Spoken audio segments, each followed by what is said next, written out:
Thank you very much for introduction, and it's my true honor to be here. Thank you, Dr. Dixon, for giving me invitation and organizing such a wonderful conference today.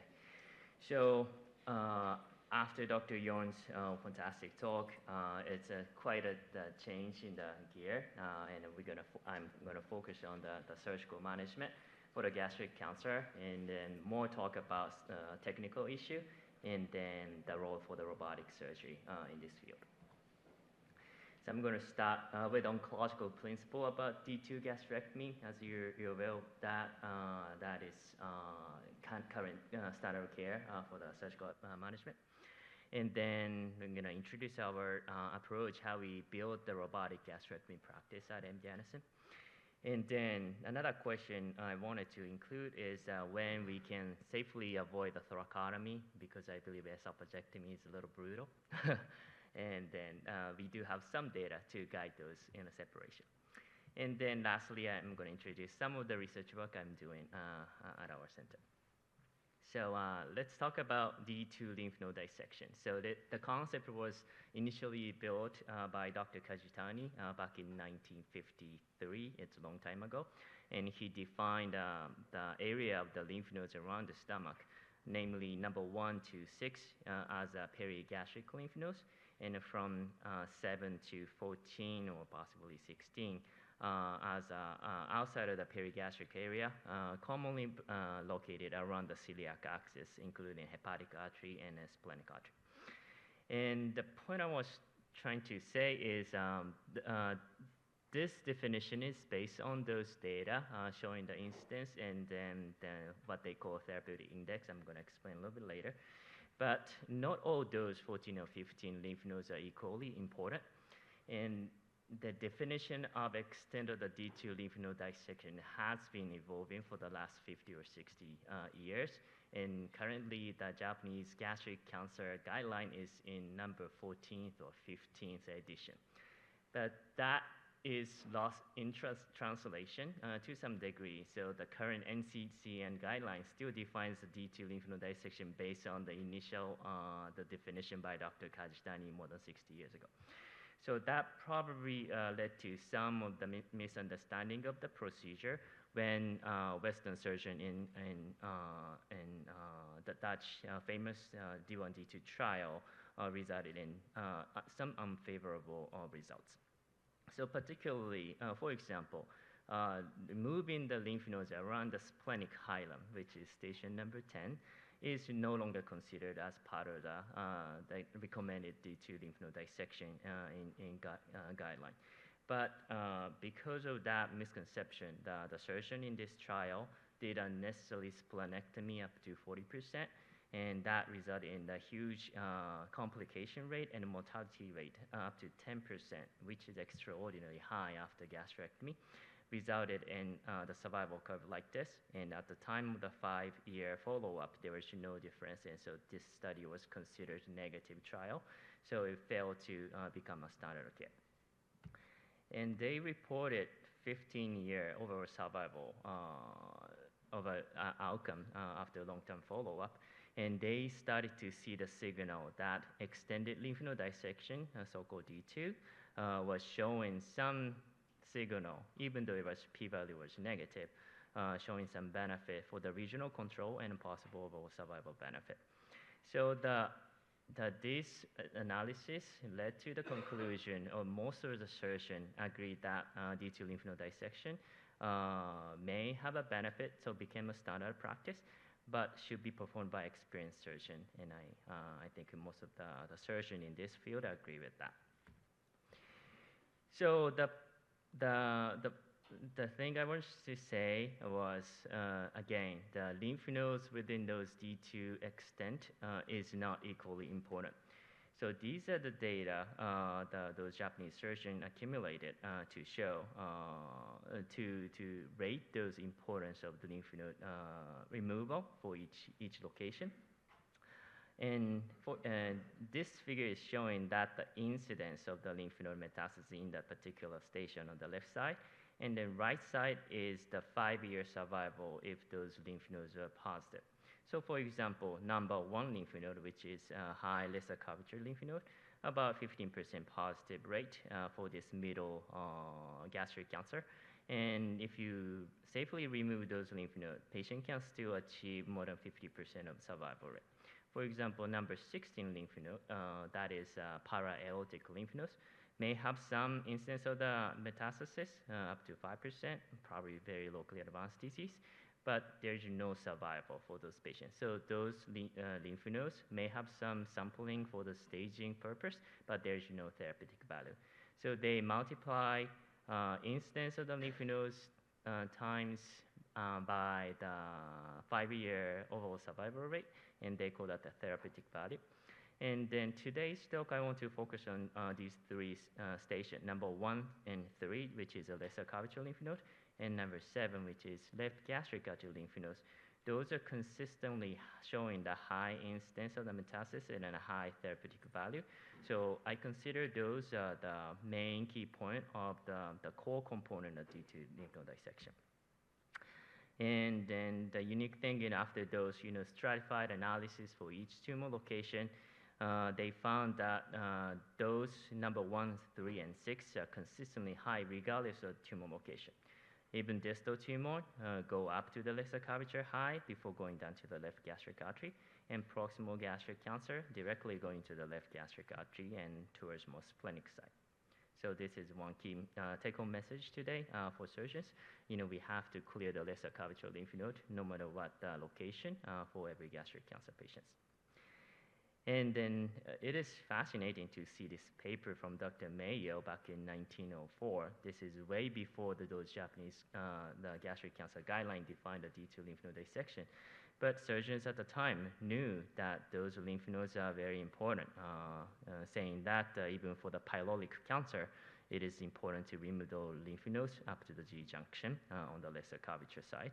And referring that, he called that Dr. Mikulitz. He's a surgeon, worked for Dr. Bill Loach at the very beginning era of the gastric cancer surgery history, and called that Mikulitz point of election. And then such important concept of the rationale of the D2 gastrectomy should not be lost no matter what we do, either open or robotic approach. So then before showing the video, switching the gear about the robotic surgery.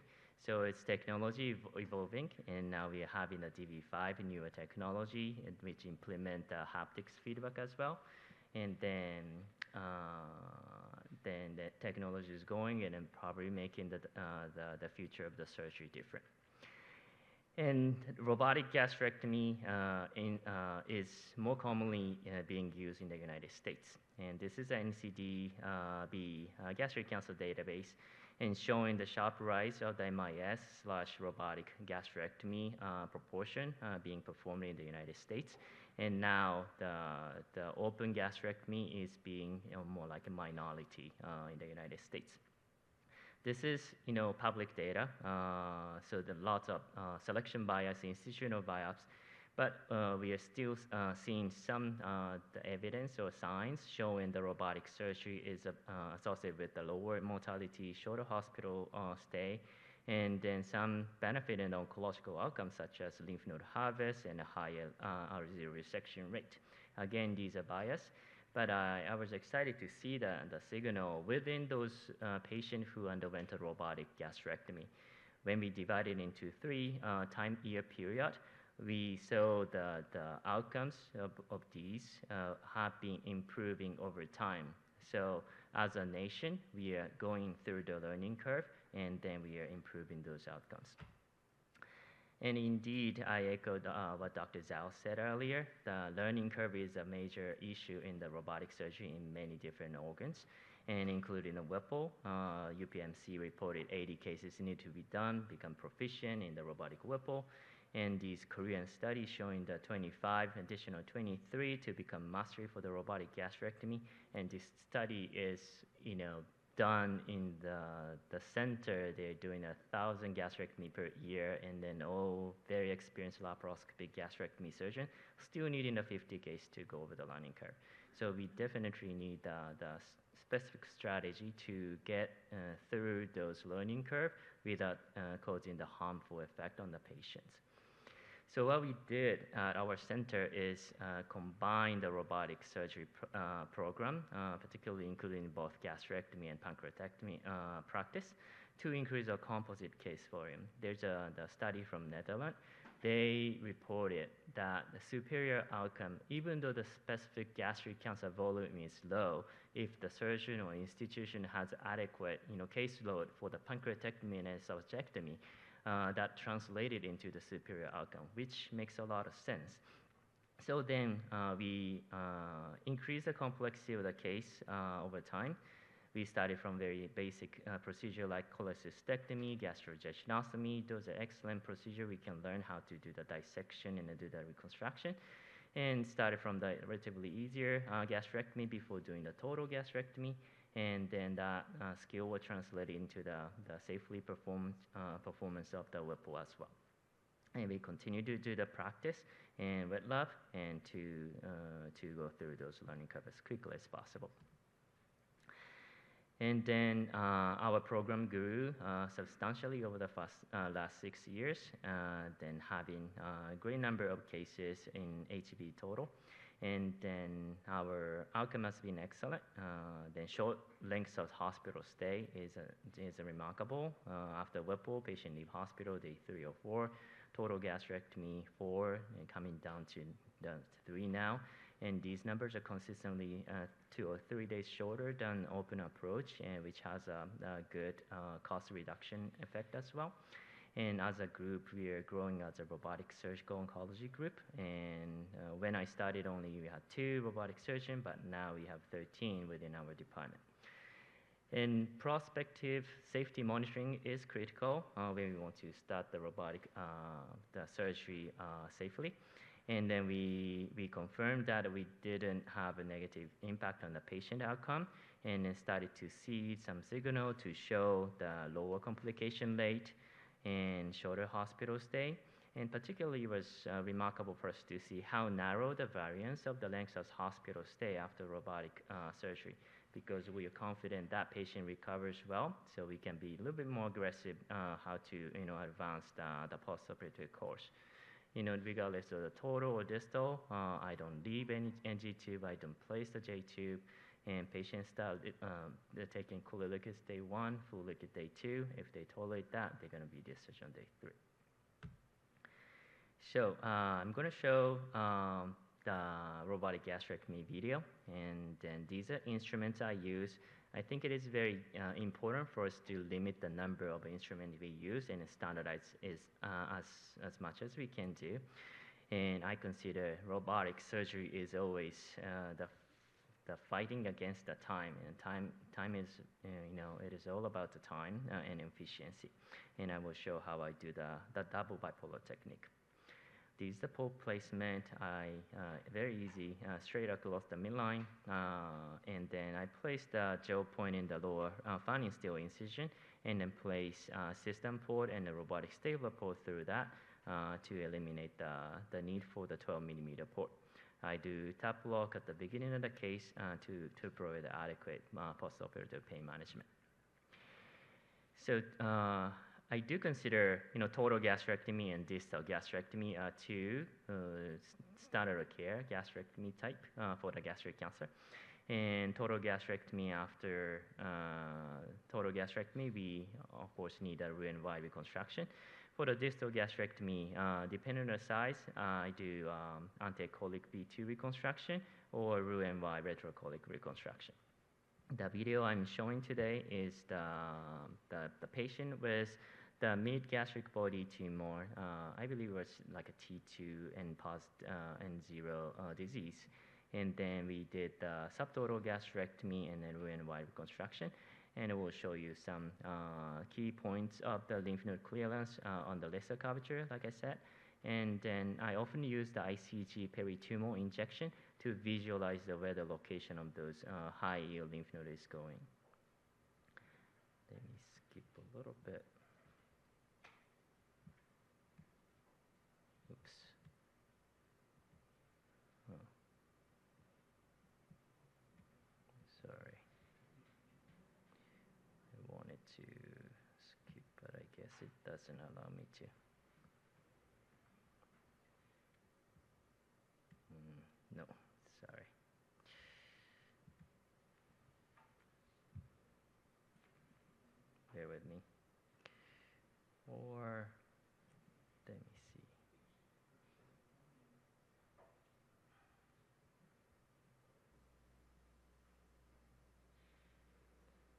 can I end slideshow to more have better control of the video to skip certain part?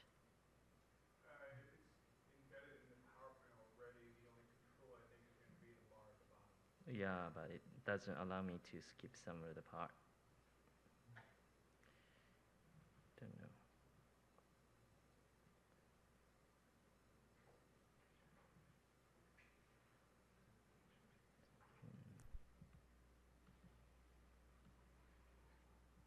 Ah.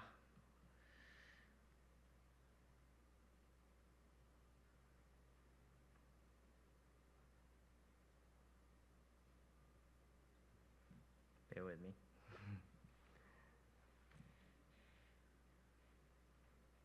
Okay. I can take any question while we waiting for the video.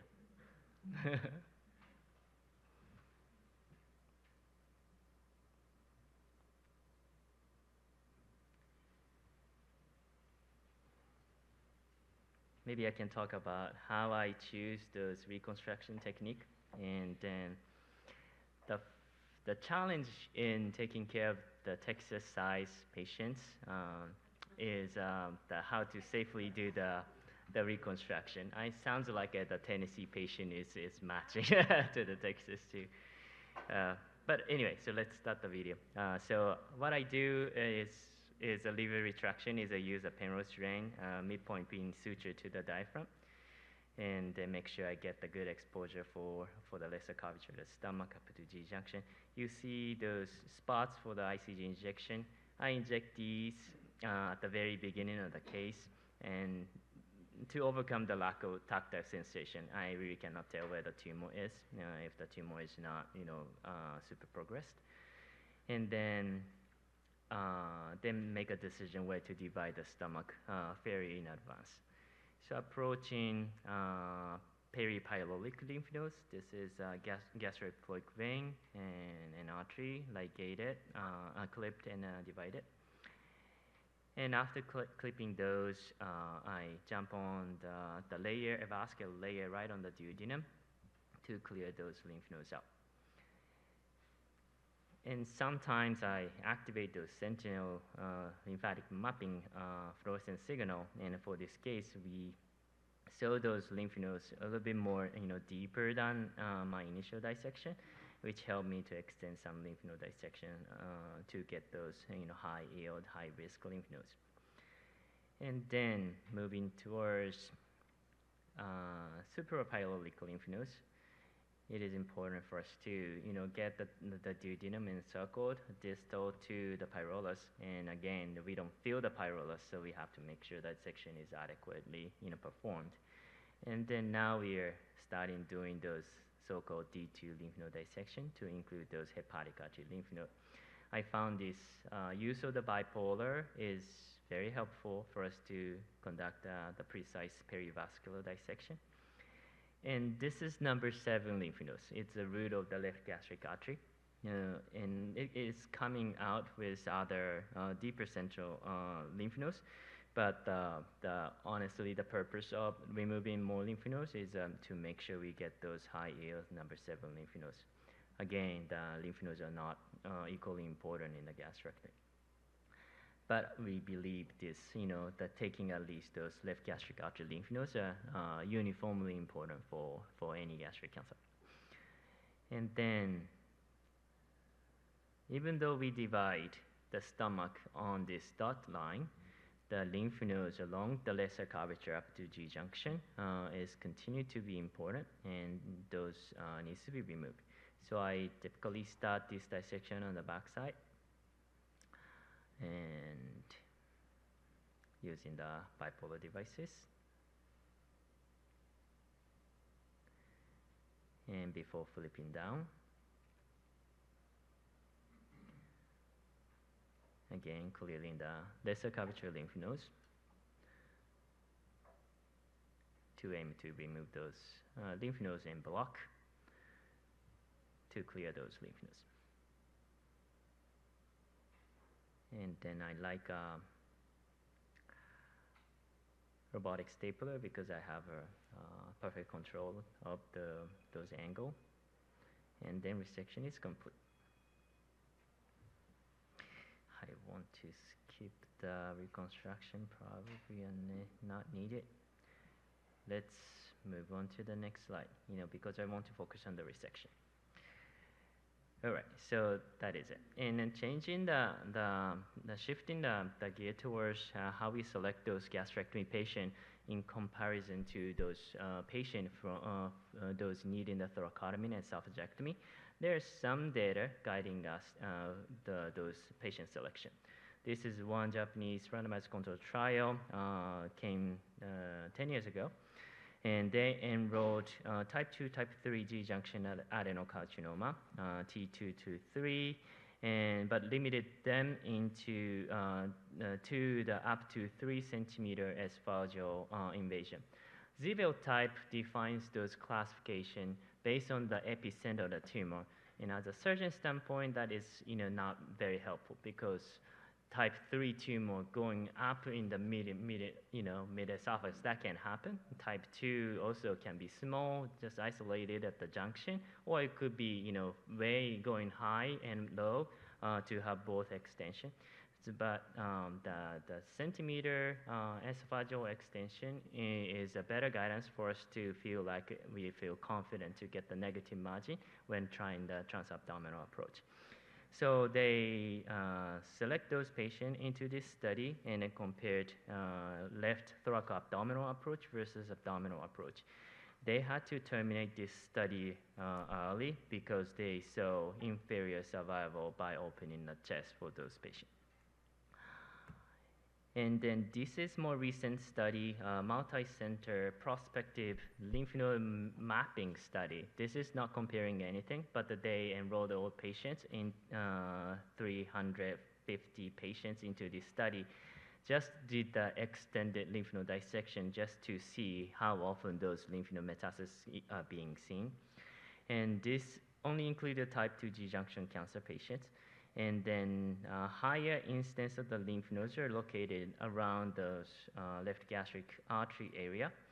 And then when they did the subgroup analysis, if the tumor is less than 2 centimeter esophageal extension, the rate of lymph node metastasis to the mediastinum was extremely low. So which is justifying 2 centimeter cutoff. If the cancer is less than 2 centimeters extension into the esophagus, we feel confident that we don't need to open the chest for the sake of the lymph node clearance. And this is the guideline. Let's see. In this video, we demonstrate our approach to robotic total gastrectomy with data-driven lower mediastinum. So this is how it looks when we approach in the mediastinum through the transabdominal approach. And this is trying to show the guidance about those the esophagus gastric, esophageal lymph node station has a different names, 110, 111. And then another analysis the earlier study showed is those lymph node station with 110, which is right along to the esophagus, has a relatively high instance, but other than that, the instance was pretty low. And I will show those separation in the video.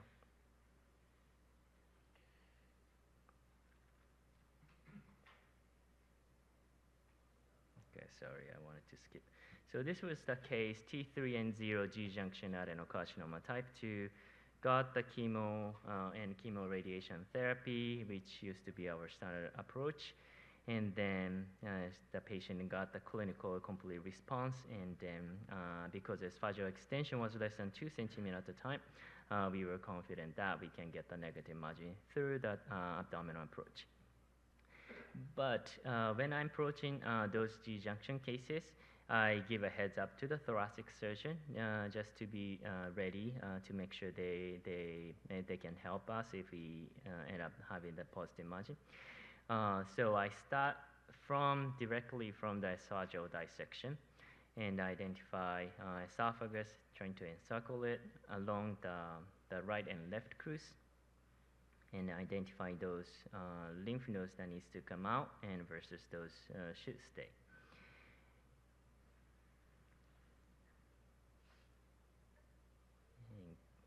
getting careful dissection. I consider those robotic approach has a better angle and superior magnification, particularly when you're approaching the mediastinum. Doing the transabdominal approach in open surgery for the G-junction cases is really challenging, particularly for those relatively large patients, because it's so deep and very difficult to secure the surgical view.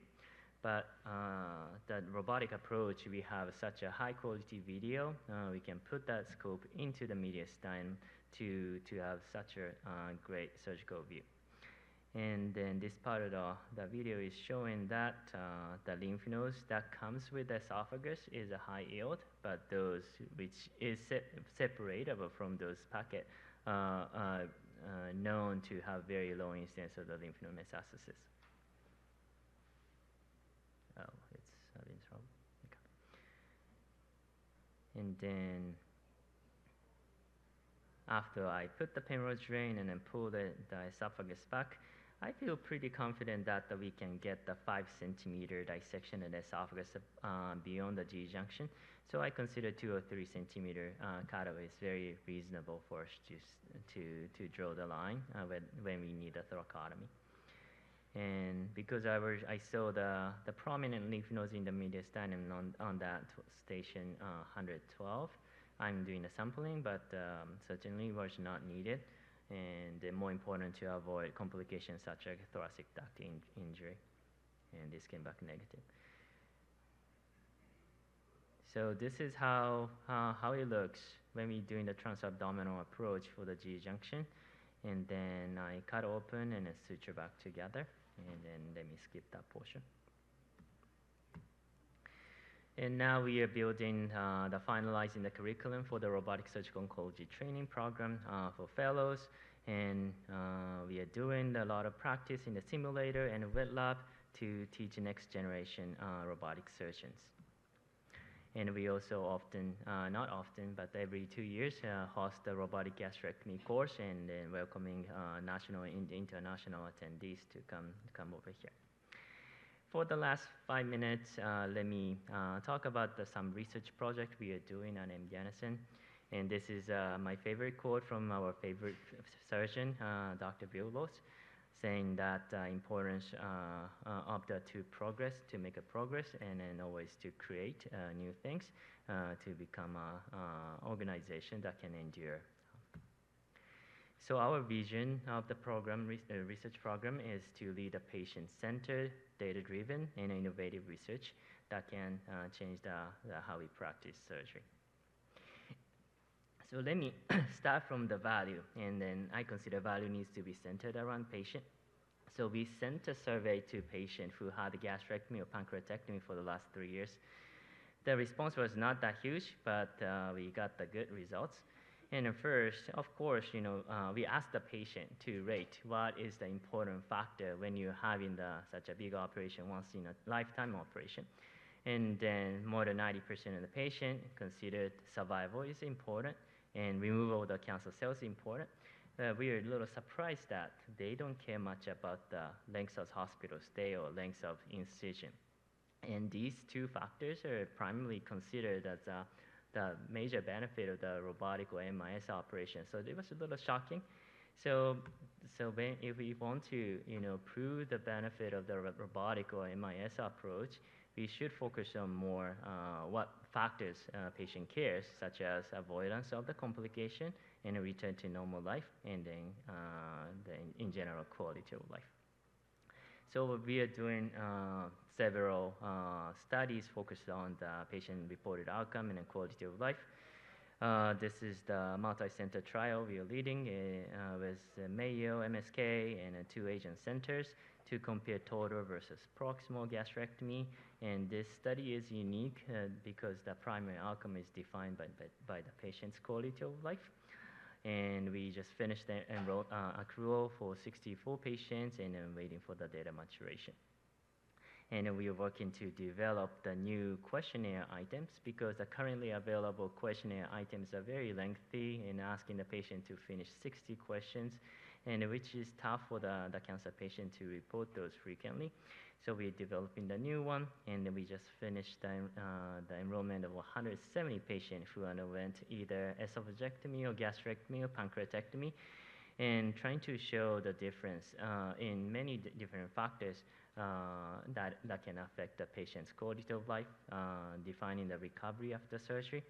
And we are excited to have this data is available, and again, it's maturation of the data.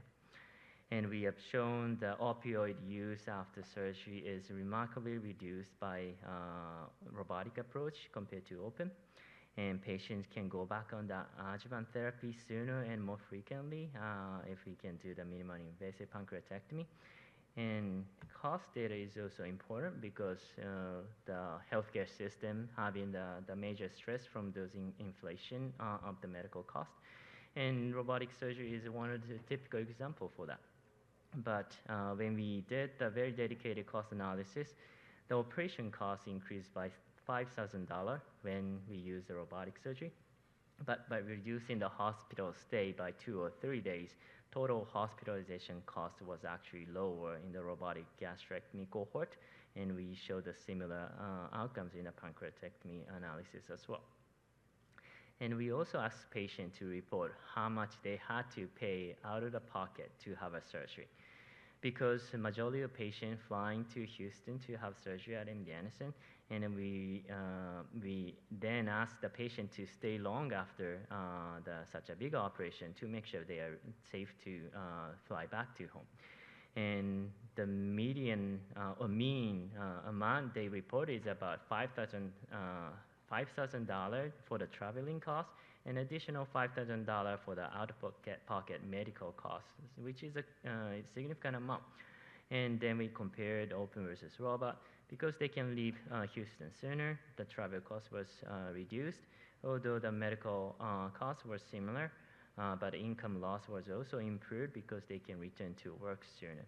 So I consider these the huge value for the society and patients having those surgery.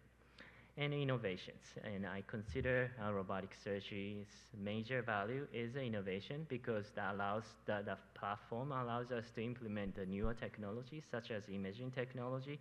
We are working to develop the agent that can light up during the surgery for the pancreas neuroendocrine tumor by using the fluorescent guided surgery. This is another technology we are trying to develop with the UT Austin to quantify the haptics feedback in the sense of texture information such as shape and stiffness of the tumor that may lead us help us to stratify the type of treatment we need to give them. And another study we're doing is trying to visualize the gamma probe signal and to implement the tumor localization. Then sentinel lymph node mapping, I didn't have enough time to talk about the sentinel lymph node biopsy for the gastric cancer. There's a few studies showing the effectiveness to avoid the total gastrectomy by using those technology. And then it may be a game changer in the future if we can safely implement such technology and technique. And lastly, AI definitely going to change how we practice in the future. And this is example, we developed the AI model to let the AI define what we are doing during this robotic Whipple. So there's the Whipple has 6 steps of the resection and 3 steps for the reconstruction. And this AI learned what I'm doing during the robotic Whipple, more than 90% accuracy, which is really cool. And this is another technology we're trying to let the AI guide the surgeon about the important structure of the anatomy. And this is not my video, but the esophagectomy video at the upper mediastinum. Because the injury to the laryngeal recurrent nerve is a major problem. So this technology is showing where those nerve is and to guide the surgeon to avoid the injury. So sorry, I was a little bit over the time, but I hope I explained the important key point of the D2 lymph node dissection and then safety of the robotic surgery program building and then introduce some of the patient-centered study we are doing. And I hope you enjoyed. Thank you very much again.